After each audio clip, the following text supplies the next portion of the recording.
Watch CBS morning host Nancy Cordes ambushes Trey Gowdy, instantly made to regret it, by Dan Lindsay, Politics US News from AdWorldNews.com. CBS morning host Nancy Cordes ambushed South Carolina Congressman Trey Gowdy in a stupid attempt to put him on the spot. The bulldog instantly made her regret it with a brutal reality check that you don't want to miss, and luckily we have the video. Congressman Trey Gowdy appeared on CBS's Face the Nation to discuss the horrific mass shooting in Parkdale, Florida, where 19-year-old Nicholas Cruz murdered 17 innocent people in cold blood. During the interview on Sunday, February 18, 2018, morning host Nancy Cordes grilled the congressman for answers on what steps the leadership in Congress would be taking to prevent the use of modified semi-automatic rifles. According to the Daily Caller, Cordes started by asking Gowdy how he would respond to the students at Marjorie Stoneman Douglas High School, who are now accusing politicians of not doing their jobs. What do you say to these kids who argue that politicians like you, who take money from the NRA, have blood on their hands? Cordes asks. Gowdy calmly responds, so I'm not going to read what he said. Let's just take a quick listen. But right now we turn to Congressman Trey Gowdy, the head of the House Oversight Committee, who is in Greenville, South Carolina this morning. Mr. Chairman, good morning. What do you say to these kids who argue that politicians like you, who take money from the NRA, have blood on their hands?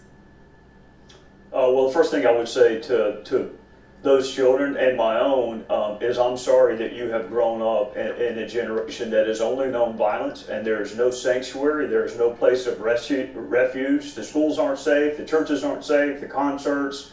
So I applaud their activism. I would encourage them to look at three components: the shooter himself, the instrumentality, and then any form of mitigation, whether it is magazine capacity, whether it is the speed with which the projectile is expelled. But you have to look at all three. You have to look at the shooter, and you have to look at the instrumentality by which that shooter is killing people. I applaud their activism, and if I were them, I'd be as angry as they are. When you talk about instrumentality, are you suggesting that weapons that can kill or injure many people in a short period of time should be more restricted than they are now?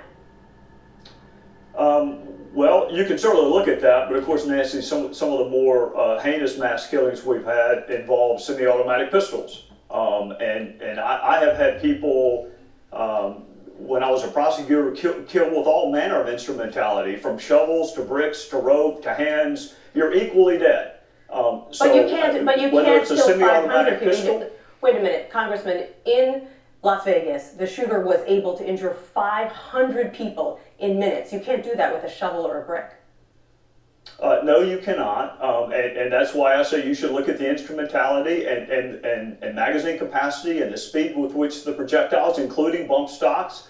But you also have to look at the shooter. And Nancy, in almost half the instances of mass shootings, there was notice provided to someone that the person was going to do what he ultimately did. In school shootings, almost 80% of the time there was notice provided. So you have to look at all of it. If you only look at the instrumentality and you don't look at the person who's pulling the trigger, then I think you're doing a disservice to everyone who wants to see an end to killings, including mass killings. So I think what these kids are saying is, we have looked at all of these things, we just haven't done anything. Why, for example, hasn't Congress taken action on bump stocks? This is something that both sides agree should be curtailed. If you're saying that we need to make it easier for law enforcement to step in when someone exhibits symptoms of violence, why don't we make it easier for them to do that? Well, you could impose a duty to disclose. We have it in other categories of law. You could impose a lawful duty to disclose if you hear that someone is planning to do something. In the shooting in Florida, you didn't need a duty to disclose. People did come forward and put the FBI on notice. Bump stocks turn turn semi-automatic weapons into fully automatic weapons. So fully automatic weapons are already illegal. So I am fine with doing away with any instrumentality that converts a semi-automatic to a fully automatic. So you're a member of leadership. When will we see a vote on that? I'm not a member of leadership, but I'm happy to ask them when and if we're going to see a vote. I don't know that it requires a vote of Congress. I think ATF could regulate bump stocks tomorrow. You're the chair of the House Government Oversight Committee, so I want to get your take on these 13 Russians who were indicted on Friday. You're a former prosecutor. What do these indictments tell us about how sophisticated this operation was and whether they're going to try it again? Well, they're definitely going to try it again, and I think what this indictment tells us is what some of us have known all along. Russia is not our friend. Russia has tried to subvert the fundamentals of our democracy. For those of us who supported Bob Mueller from day one and said give him the time and the resources and the independence to do his job, this is his job. This is exactly what we wanted him to do.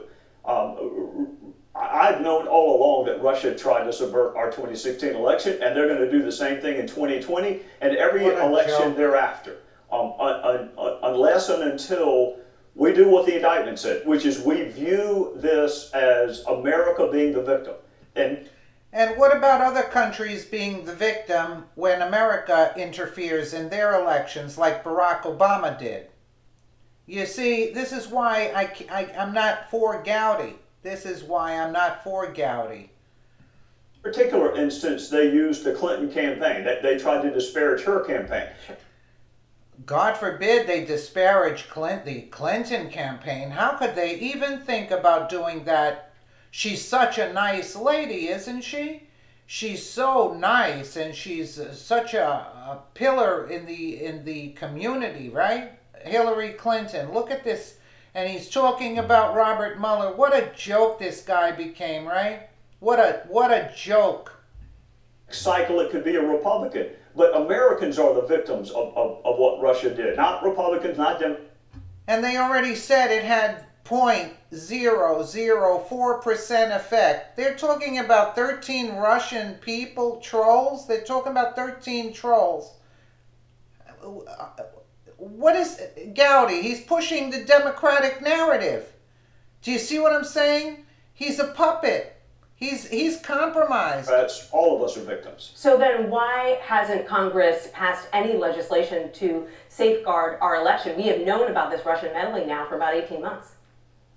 You're right. Congress doesn't regulate state elections. And Jay Johnson, whom I've been critical of in the past, tried to put the states on notice in the fall of 2016. It didn't get a lot of media coverage because there was an Access Hollywood tape that came out that same day. So you're better able to speak from your line of work as to why what Jay Johnson warned us of in the fall of 2016 didn't get much media coverage, but I don't think you want Congress regulating the 50 states and their election cycle. Sure, but you do have control, for example, over legislation that could require more disclosure from people on social media about who they are, who's backing them when they air ads online, for example. What a joke. Yeah, and I had that conversation with the three media giants. You and I just got through discussing the Second Amendment. This is the First Amendment. I asked Facebook, I asked Twitter, I asked all of them, how does a functioning democracy benefit from false information? I can't imagine how we benefit from someone perpetuating lies, but I got silent. So that's our First Amendment issue. Mm-hmm. When you begin to regulate information, and I happen to believe in something called the truth. I actually believe that certain things are true and not true. But I couldn't even get the media giants to agree to that. So that's our First Amendment issue. I would tell all my fellow citizens, be really skeptical of anything you read on social media and do your own independent research. Sounds like Americans are all going to have to get a lot more skeptical about what they see on social media. Congressman Trey Gowdy of South Carolina, thank you so much for joining us. Yeah, they have to be really skeptical if they're talking bad about Hillary Clinton. What a crock, right? What a crock. Because if they were disparaging Trump, there would be no investigation. You get what I'm saying? But the people woke up and we're not buying their bullcrap. That's what I say. Obviously, Nancy Cordes thought she had Trey Gowdy, on the ropes. Really? and her assertion that he was a member of leadership. She got a little carried away with her attempt to score ideological touchdowns in front of her viewers and ended up embarrassed because of it. No, I think Gowdy was going right along with her. I don't think anything different. Once again, Gowdy does what he does best. Yeah, he does what he does best and keeps good old-fashioned common sense. Yeah, I'm not saying he doesn't have common sense when he speaks. He speaks well. But at the same time, what he's spewing is the same. He's mixing it up with the... He's playing like both sides, in other words. You know what I'm saying? In a conversation that could otherwise be saturated with progressive psychobabble. It truly is unfortunate that Trey Gowdy will be leaving. I don't see it as unfortunate. I used to think it was unfortunate, not anymore. Congress, when his team is up, he's one of the greats. He used to be. That's what I say. He does handle himself very well in front of the camera. I'm not saying that. But what he's saying basically, he's like playing both sides. He's like giving you a little bit on the left and he's giving a little bit on the right. That's all he's doing, you know. So I don't see where he embarrassed her. I don't see it. But again, what do you expect from the liberal media? Let me know what you guys think in the comments below. And again, thank you so much for watching.